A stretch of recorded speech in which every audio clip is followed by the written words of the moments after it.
Bienvenue à tous. Bienvenue à Manudas. On est très content de le voir.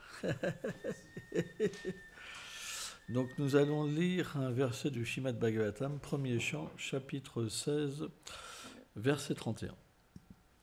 Om Namo Bhagavate Vasudevaya. Om Namo Bhagavate Vasudevaya.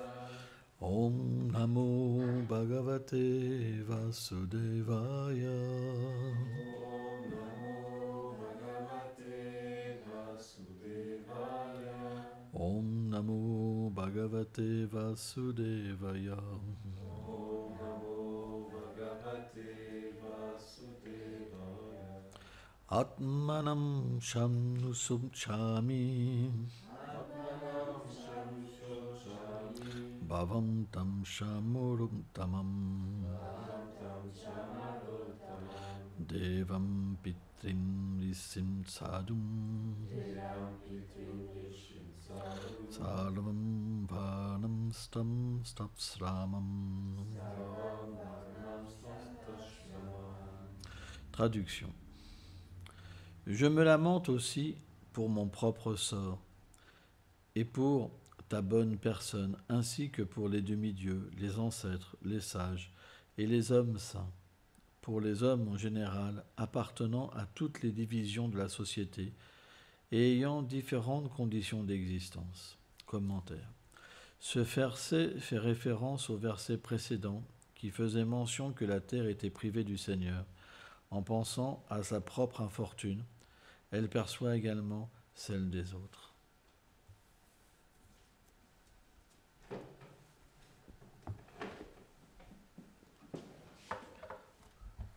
Om Gyana Timilandasyaham Gyanam Jaram Sharakayo Shakshurum Militam Jena Taismem Shigurave Namaha.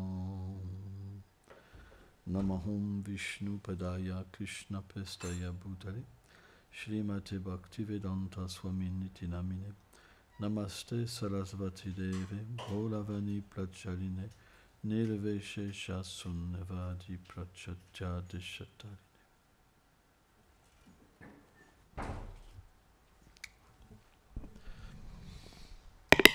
La Terre n'est pas une planète ordinaire. Srila Bhaktisiddhanta Sarasvati Prabhupada explique qu'elle est une manifestation d'une des énergies du Seigneur suprême, donc son énergie interne. Et en tant que la planète la plus élevée de l'univers, toutes les autres planètes tournent autour de la Terre.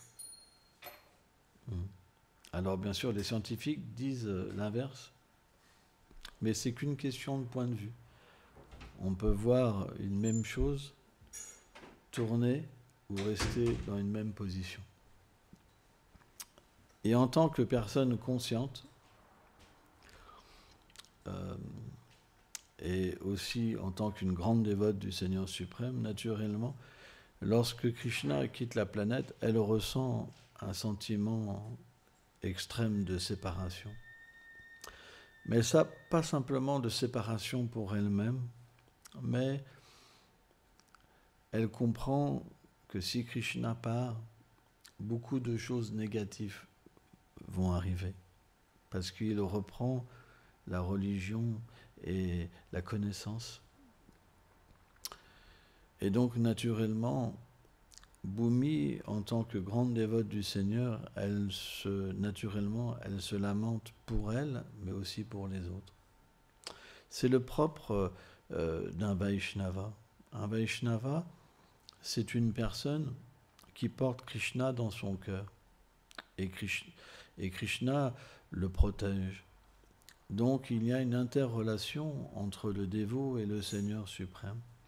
Le dévot, Krishna, bien qu'il est Atmarama et que tout émane de lui, Amsavasya Prabhava, il a cette particularité c'est qu'il aime dépendre de ses dévots. Donc, ce qui se passe dans le cœur d'un Vaishnava est quelque chose d'extrêmement élevé et confidentiel. Et naturellement, Krishna il protège son dévot, mais en même temps, il amène son dévot à une existence tellement élevée dans la transcendance qu'il prend refuge également de son dévot. Donc il y a deux plans sur le principe d'un pur dévot. C'est que Krishna le protège et en même temps, dans le plan de la transcendance, il peut protéger Krishna. Comment ? En s'occupant de ses sentiments. Parce que la transcendance, ça veut dire l'amour pur. Et l'amour pur, ça veut dire qu'il n'y a pas la conception de puissance. Quand toute la puissance du Seigneur suprême est cachée et qu'il n'y a plus que sa douceur, sa personnalité réelle, son cœur, alors on appelle ça Vraj, Vrindavan. Quand toute la conception de Dieu s'en va, Bhaktivinoda Thakur explique, alors la conception de Krishna apparaît. C'est très beau. Dans le Chaitanya Shikshamrita, il explique ça. Quand toute la conception de Dieu disparaît, alors la véritable conception, en tout cas la conception d'opulence, la véritable conception de Dieu apparaît. C'est le Seigneur chez lui. Il marche pieds nus. Il est habillé très simplement. Il a que la beauté et ses qualités. Et tout le monde est amoureux de lui. C'est un plan qui est très difficile à comprendre. Dans le Govindam Lilamrita, j'aime beaucoup ce passage de ce livre. C'est expliqué que quand Krishna va aller dans la forêt avec tous ses amis, donc c'est expliqué qu'il y a un premier rendez-vous où tous les pâtres aînés, jeunes, plus jeunes, se rassemblent en fait dans une cour spéciale, la cour de Nanda Maharaj. Alors, comment tout ce monde peut se réunir ? Là, on parle de millions de personnes. Tous les matins, c'est expliqué que Balaram, à 6 heures du matin, il souffle dans sa corne et il réveille tous les pâtres à Varsham, parce que beaucoup de pâtres habitent à Varsham, comme Sridham, Sudham, Vasudham, Kinkini, etc. Et tous, ils s'assemblent et ils partent. C'est comme une rivière,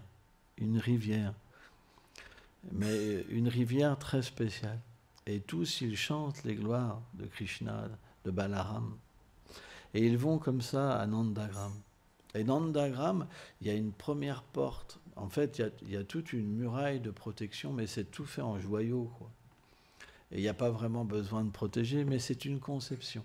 Parce que Nandishvar, c'est une manifestation éternelle de Shiva. Et Shiva manifeste, son opulence et sa façon de servir Krishna de cette manière-là. Et il y a une première porte.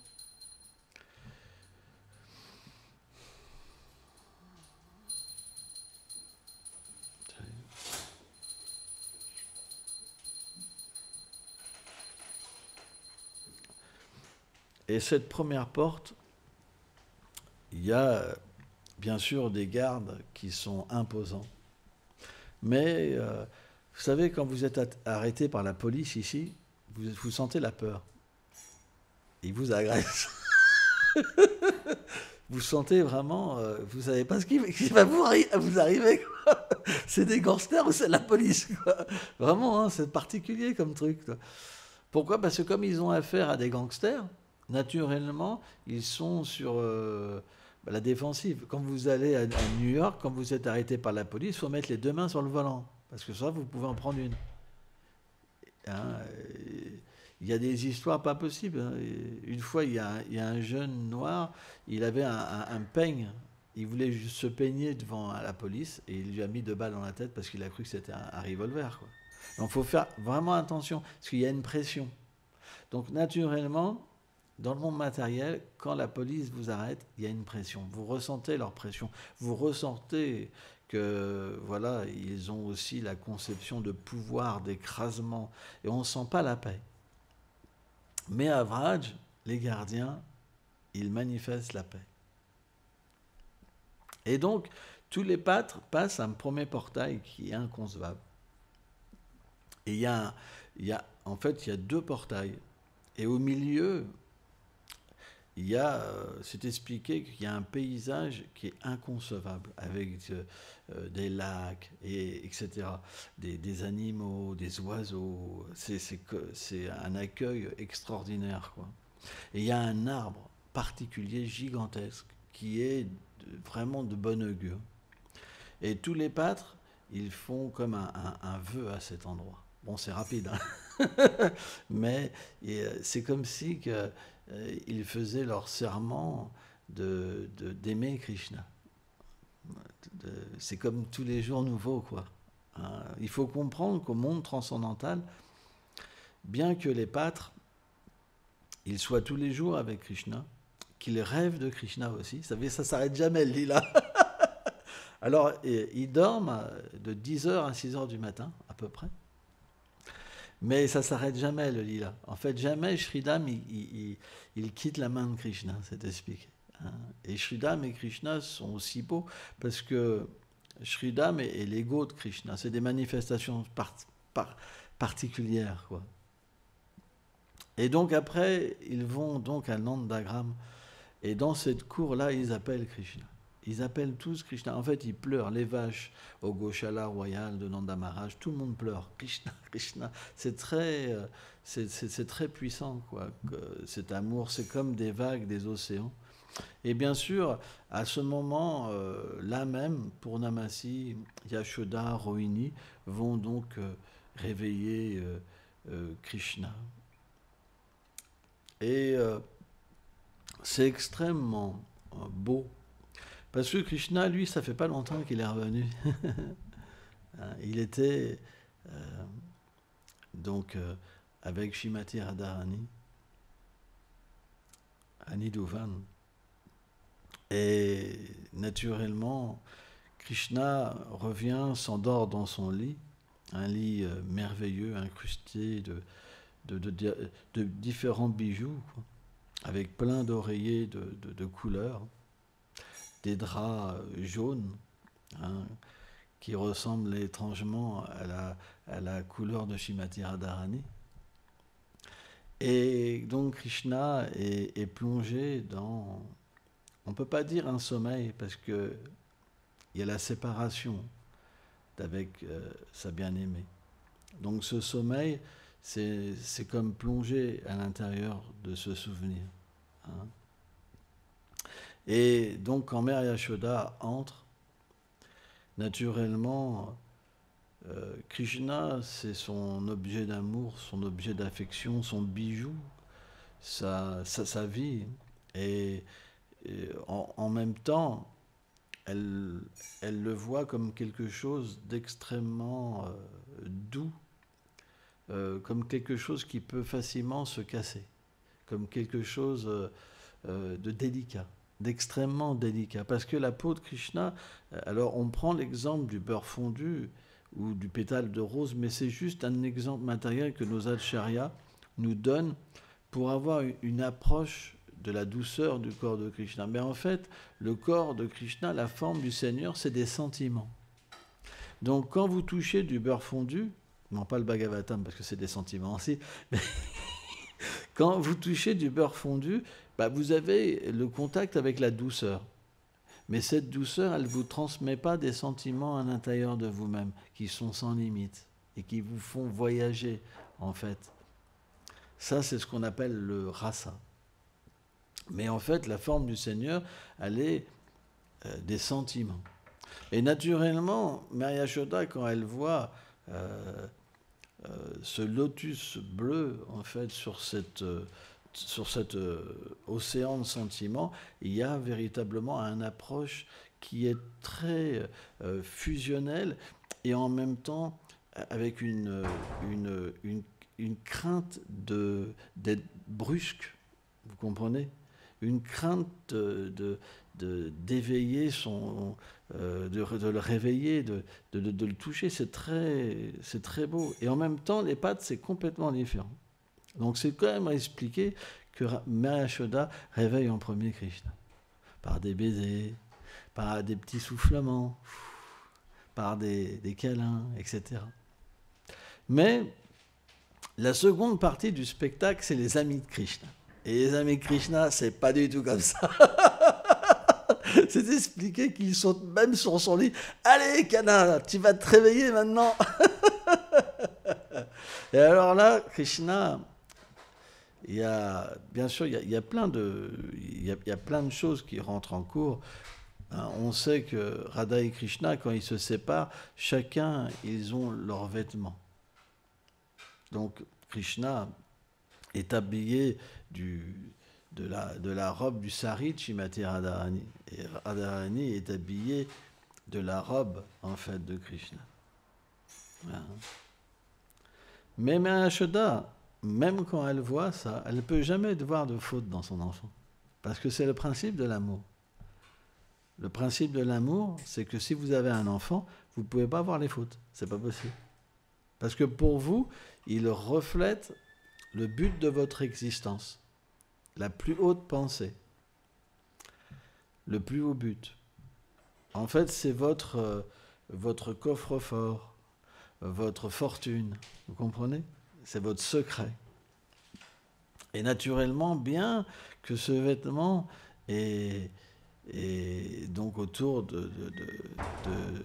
du corps de Krishna, Mère Yashoda, elle pense que Krishna a le vêtement de Balaram. Et donc, pendant ce temps-là, tous les pâtres appellent Krishna. Et donc, Krishna, pour se réveiller, la première chose qu'il fait, c'est qu'il se met sur le bord de son lit et il rend son hommage à Purnamasi, parce que Purnamasi, c'est comme le gourou de Vraj. Et en bâillant, il dit mes hommages. Et dès que Krishna ouvre la bouche, c'est expliqué que ses dents, ils font un faisceau de lumière dans toute la pièce, comme ça. Ouais. Et l'haleine de Krishna, c'est pas comme notre haleine à nous au réveil. En fait, le Seigneur, il est toujours nouveau, il est toujours beau, il sent toujours bon. Hein. Jamais il sent mauvais. Et donc, bref, pour passer vite, il y a une première rencontre avec les pâtres. Et c'est expliqué qu'à ce moment-là, c'est là où Krishna rencontre Nanda Maharaj. En fait, Nanda Maharaj, le matin, il va adorer Nishingadev tous les matins chez Garga Muni. Tous les matins, Nanda Maharaj, il fait le puja. C'est pour ça qu'il n'est pas au réveil avec Mère Yashoda. Tous les matins, il fait le puja. Et à ce moment-là, en fait, quand Mère Yashoda, donc, elle va pour distribuer le seau pour collecter le lait, parce que Krishna va traire les vaches à ce moment-là, elle donne aussi une très belle corde à Krishna. Cette corde, elle est quelque chose d'incommensurable. C'est expliqué qu'elle est tellement belle qu'elle sert à décorer le turban de Krishna. C'est avec cette corde-là que Krishna attache les pattes de ses vaches. Et donc, avant que Krishna aille paître les vaches, c'est expliqué que Mère Yashoda et Rohini distribuent des sucreries, en fait, à Krishna, aux pâtres, etc. Mais Krishna peut avoir des sucreries s'il danse. Et tous les jours, Krishna accomplit une danse, en fait, devant Mère Yashoda et les pâtres. Et beaucoup de pâtres se mettent à danser. Tout le monde glorifie Krishna, parce que Krishna, c'est le plus grand des danseurs. Et il y a beaucoup de pâtres qui dansent très très bien. Hein, parfois, les dévots, ils pensent que les pâtres, ils ne savent pas danser, mais en fait, il y a beaucoup de danseurs. Et les pâtres aiment danser, aiment faire plein de choses pour Krishna. Hein. Et donc, à ce moment-là, pour faire vite, après Krishna, il va au Goshala, il traite les vaches, après il revient, où il se fait baigner. Donc là, tous les pâtres reviennent dans leur demeure à ce moment-là, et ils se font habiller, baigner par leur mère, etc. C'est le même principe que Yashoda. Plus un pâtre a une position élevée, plus le standard est élevé. Mais en fait, toutes les mères, elles s'occupent de leur enfant au même moment. Et une fois, en fait, que Krishna donc est lavé, après, c'est le repas. Il y a un grand repas. Il y a une hall spéciale où tous les pâtres, en fait, ce Krishna aime manger avec ses amis. Donc, toutes les mères, elles laissent en fait leur enfant rejoindre Krishna pour manger. Et là, on ne peut pas s'imaginer combien de personnes aussi il y a. Nanda Maharaj, ses frères, les pâtres aînés, les Priyasaka, les Priyanamasaka, etc. Et là, c'est la grande fête. Et qu'est-ce qu'ils mangent? Les préparations que Shrimati Radharani a faites, etc., etc. Donc, je passe vite. Et donc, après ça, Krishna va se reposer un petit peu sous un arbre spécial. En fait, il y a un jardin là où il y a sa chambre, juste en bas. Et il y a un arbre très spécial qui a une base tout en or. Et dans cet endroit-là, il y a des oiseaux qui chantent des mélodies particulières. Il y a un vent, parce que à Vraj, c'est ça, il n'y a pas de hasard, quoi. Tout est fait pour le plaisir de Krishna. Et donc à cet endroit-là, il y a une couche où Krishna se repose un petit peu, après avoir pris du bétel. Il se repose, donc il y a certains pâtres qui massent ses pieds, qui chantent ses gloires doucement, qui les vantent, etc., etc. Et après ce repos-là, il va donc, ses amis vont le rencontrer, et c'est là que, aux abords de Nandagram, que toutes les vaches sont présentes. Et là, il y a on ne peut pas s'imaginer, hein, je ne sais pas, peut-être des milliards de vaches. C'est inimaginable. En fait, Vraj, c'est un endroit qui peut se rétrécir ou s'agrandir. C'est un endroit mystique. Quand il y a besoin de place, ça s'élargit sans que vous vous en rendez compte. C'est pour ça qu'il n'y a pas d'effort à Vraj. Quand vous devez aller dans un endroit, ça va très vite. Vous n'avez pas besoin d'avoir de pouvoir même mystique. Même si tous les habitants de Vraj, ils ont tous des pouvoirs mystiques, tout se fait sans qu'il y ait la conception d'effort. C'est que l'amour. C'est comme si que même le chemin, c'était comme un escalator, vous voyez que ça, un tapis roulant. Voilà. Parce que rien ne doit pouvoir déranger les sentiments. C'est pourquoi Vraj, c'est une terme mystique, quoi. Et donc, à ce moment-là, c'est expliqué que Krishna doit aller dans la forêt pour garder les vaches. Mais en même temps, il y a séparation avec les habitants de Nandagram, tous les habitants aînés, toutes les gopis. Et automatiquement, c'est un temps de malaise, d'une forte incompréhension. Mais pourquoi Krishna s'en va? Pourquoi Krishna s'en va? Pourquoi il a besoin de garder les vaches? Pourquoi c'est comme ça? Il y a une incompréhension. C'est ceux qui vont se séparer. Et en même temps, ses amis, ils disent vivement qu'on soit tout seul avec Krishna, qu'on puisse jouer. Et les vaches, elles attendent aussi, elles attendent que ça. Donc il y a une confrontation de différents sentiments, parce que Krishna doit quitter une scène pour aller dans une autre scène. Et c'est expliqué. Alors, c'est ça le plus fort à Vraj. Parce qu'il y a toujours la destruction, quoi, les sentiments de séparation et les sentiments de rencontre. La forêt, en fait, où Krishna va, les animaux, les arbres, les insectes, l'herbe, les fleurs, tous sont dans une séparation extrême. Tout le monde est mort d'amour. Et là, les habitants de Nandagram, ils sont en train de rencontrer ce même sentiment. Et au milieu, il y a les vaches et les pâtres qui attendent pour aller jouer. Donc, vous comprenez? C'est comme un accordéon, Vraj. C'est un accordéon de sentiments. C'est pourquoi, à ce moment-là, Mère Yashoda, Nanda Maharaj, Rohini, etc., ils plaident pour que Krishna n'aille pas dans la forêt. Et c'est quelque chose qui ne peut pas se faire, parce que le grand plaisir de Krishna, c'est aussi d'aller dans la forêt.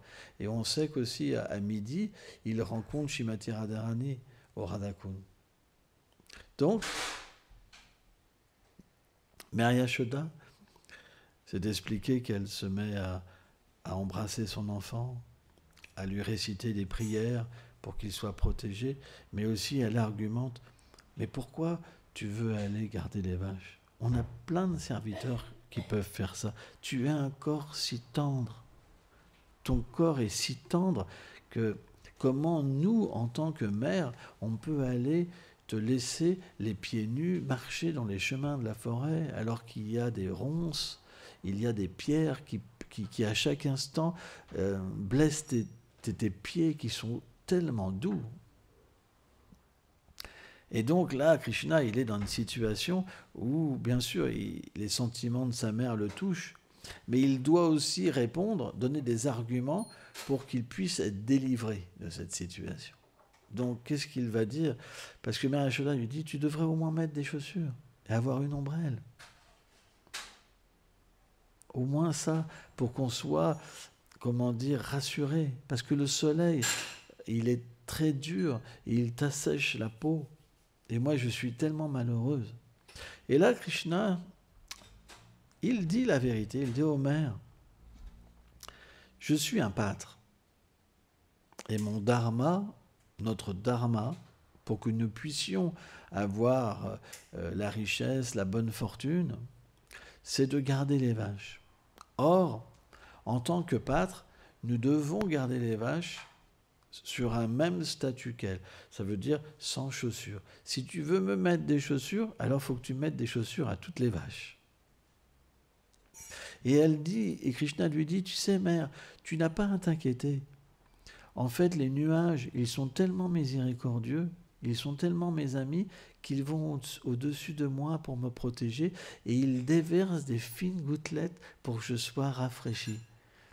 Et aussi, les pierres, elles fondent d'amour, elles deviennent tellement douces que c'est presque plus doux leur contact qu'avec le sol. Parce qu'en fait, à Vraj, il y a plein de sols. Des sols d'or, des sols de safran, des sols d'émeraude. Il y a toutes sortes de sols. Hein. Ce n'est pas des sols ordinaires, quoi. Il y a des richesses tellement inconcevables. Et finalement, après des tas d'arguments et des tas de bisous, Nanda Maharaj aussi prend son fils, il sent sa tête, etc. Et finalement, il laisse partir les vaches, il laisse partir Krishna.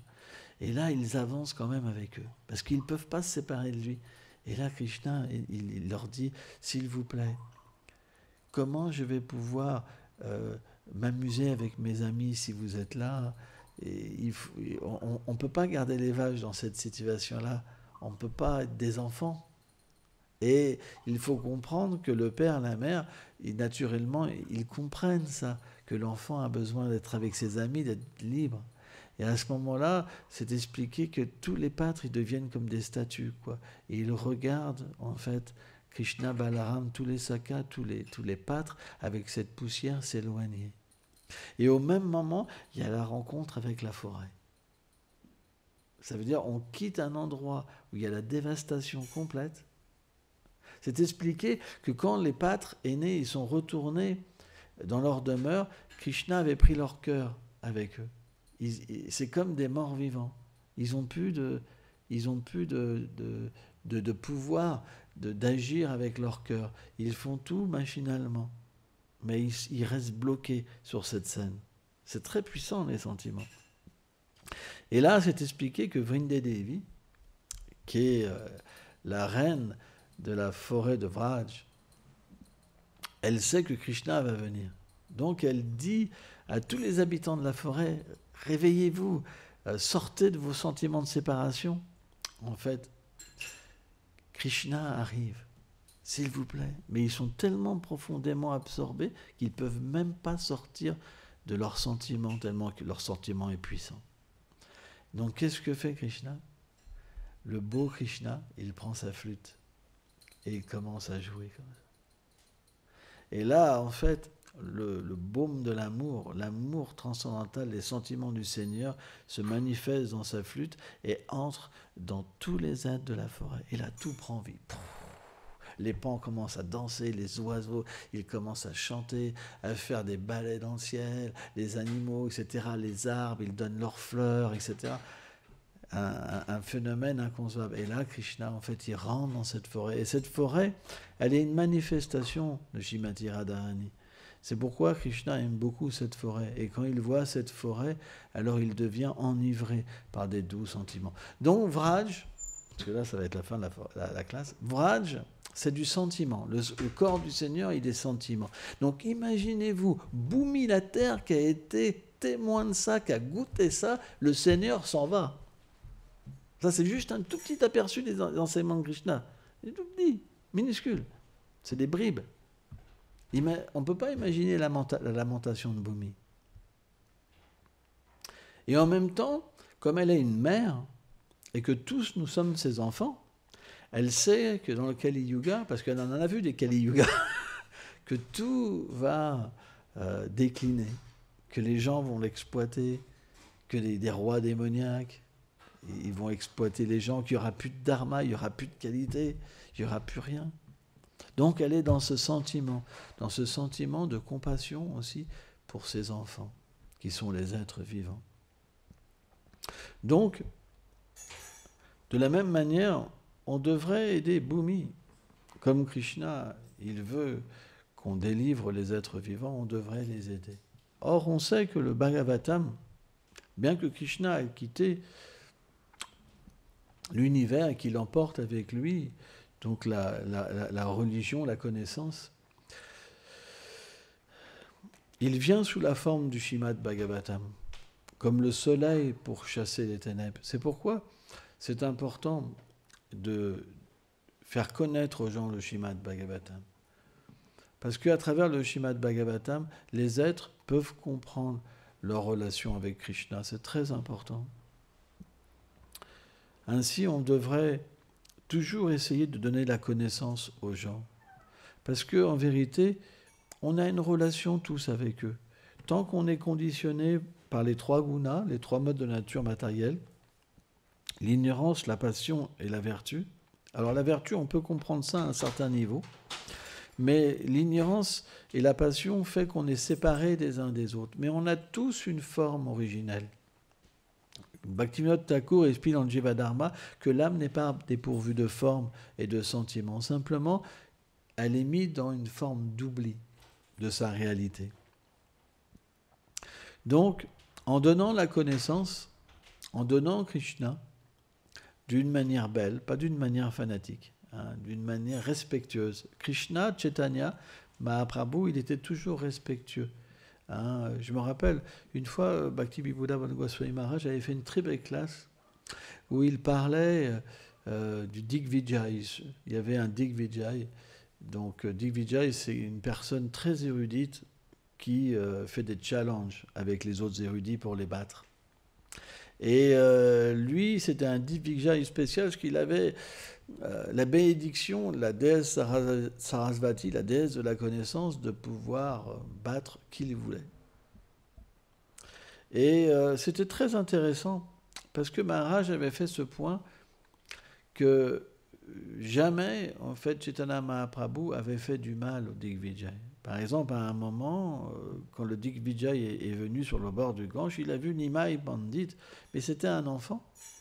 Avec d'autres enfants enseigner la grammaire, mais il s'est dit, mais pourquoi tous ces érudits, ils m'ont amené là pour débattre avec un enfant? Il était vraiment plein d'orgueil, quoi. Donc il a approché, mais il a été attiré par la beauté, parce que c'est Krishna, il était attiré par la beauté. Et là, Nimai, il l'a reçu avec telle humilité. Oh, grand Digvijay, vous êtes tellement connu, vous êtes tellement merveilleux. Et moi, je suis qu'un enfant comparé à vous, moi j'enseigne la grammaire. S'il vous plaît, j'ai tellement envie d'entendre vos gloires. Veuillez nous décrire les gloires du Gange. Et là, le Digvijay, à la vitesse du vent, il a énoncé une centaine de versets comme ça, et on ne pouvait presque pas les entendre. Tellement c'était rapide, comme un flot. Et là, Chaitanya Mahaprabhu, il lui a dit comme ça, vous avez dit ça à tel endroit, vous avez dit ça à tel endroit, vous avez dit ça à tel endroit. Et là, il a dit, comment c'est possible qu'il a pu comprendre ce que j'ai dit et en plus repérer à tel endroit que j'avais fait des erreurs. Chaitanya Mahaprabhu, il ne l'a pas accusé d'avoir fait des erreurs. Mais il a compris qu'il s'était quelque part fait battre, mais avec le bon respect. Et il était complètement confus. Il était détruit. Et il s'est endormi, confus, comment c'est possible, moi qui ai reçu cette bénédiction de la déesse Sarasvati. Et là, dans le rêve, Sarasvati, elle lui est apparue, elle lui a dit, je ne peux pas être présente, tenir tête à mon époux, au Seigneur suprême. Au Seigneur suprême. Et là, le Digvijaya, il a compris qu'en fait, qu'il avait rencontré le Seigneur suprême. Et cette personnalité-là, Digvijaya, est devenu un acharya très fameux. Après, il a fait un commentaire sur la Bhagavad Gita, très fameux. Mais c'est pour dire que jamais le Seigneur n'écrase une personne. Jamais. On voit avec Indra. Krishna a soulevé la colline Govardhan. Et une fois que Indra il a réalisé qu'il ne pouvait rien faire, il s'est enfui. Mais après, quand Indra il est venu pour demander pardon, Krishna il a simplement souri. C'est expliqué. Il a souri. Et il a juste agi pour son bien, pour le bien de son dévot. Krishna est le protecteur de ses dévots. Donc, on devrait toujours avoir confiance que Krishna va nous protéger. Parfois, quand on est jeune dévot et qu'on n'a pas cette connexion intime avec Krishna, quand il nous teste, on se dit « Oh, le Seigneur m'a abandonné ». Mais le Seigneur n'abandonne jamais personne. On doit comprendre que ce test, il est important pour nous. Parce qu'il est un moyen pour lui de nous faire changer notre caractère, d'enlever des attachements, de nous permettre de développer des qualités.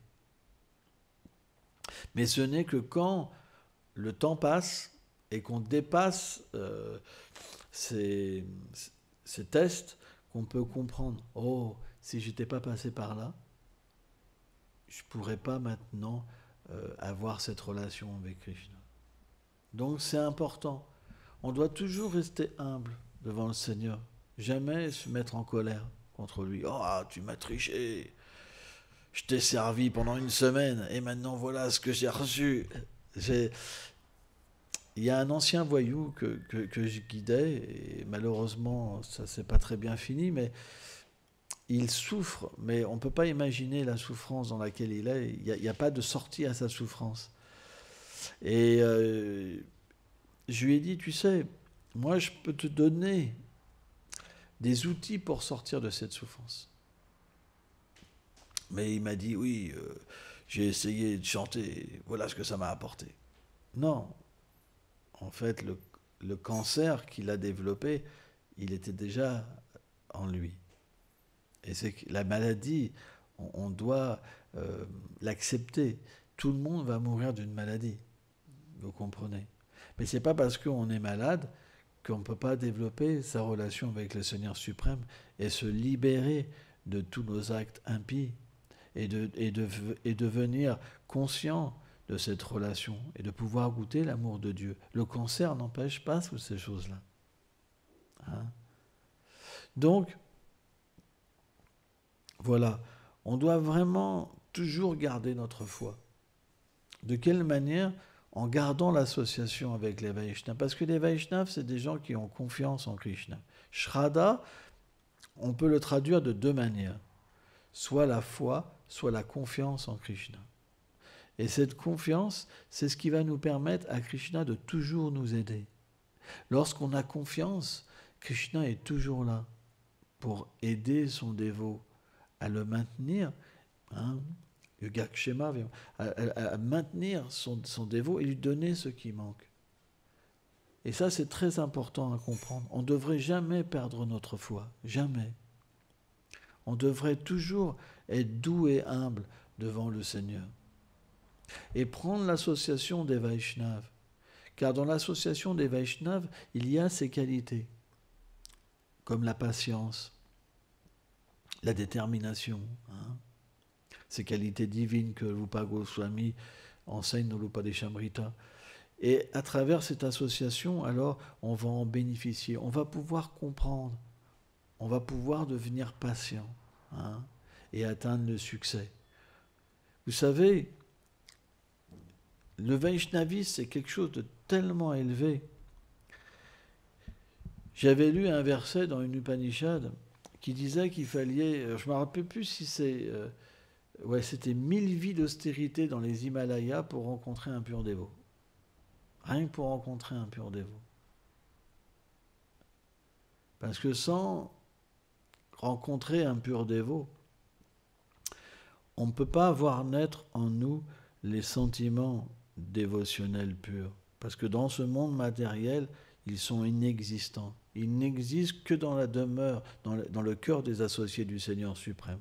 Donc quand on s'associe avec des grands dévots, alors leurs sentiments viennent toucher notre cœur. Et alors, à ce moment-là, notre désir change. Et on sait que Krishna réciproque avec le désir. C'est pourquoi, quand il est en tant que l'âme suprême, il ne fait que réciproquer. Et l'âme suprême ne permet pas de comprendre le rasa, les doux sentiments d'amour à Vraj ou à Vaikuntha. Mais dans le cœur des purs dévots, ce n'est pas l'âme suprême qui est présente, c'est Radha et Krishna. Or, quand on rentre en contact avec Radha et Krishna à travers la récitation du Bhagavata, c'est expliqué que Krishna entre dans par le trou de nos oreilles et il se manifeste alors dans le cœur. Et à ce moment-là, naît le désir dans le cœur du dévot de devenir un Vaishnava. C'est très important. Et au fur et à mesure que le désir augmente, alors Krishna réciproque et se montre de plus en plus, et à un moment on devient un pur dévot. Et on peut comprendre notre identité éternelle et être introduit à Vrindavan. Mais ça se passe, c'est quelque chose de mystique. Alors bien sûr, ceux qui ont pratiqué dans les vies d'avant, ça peut se passer sans même rencontrer un pur dévot, parce que c'est déjà établi dans leur cœur. Mais pour la majorité des gens, il faut la bonne association, c'est important. Bon, on va s'arrêter là. Oh, le paiement de...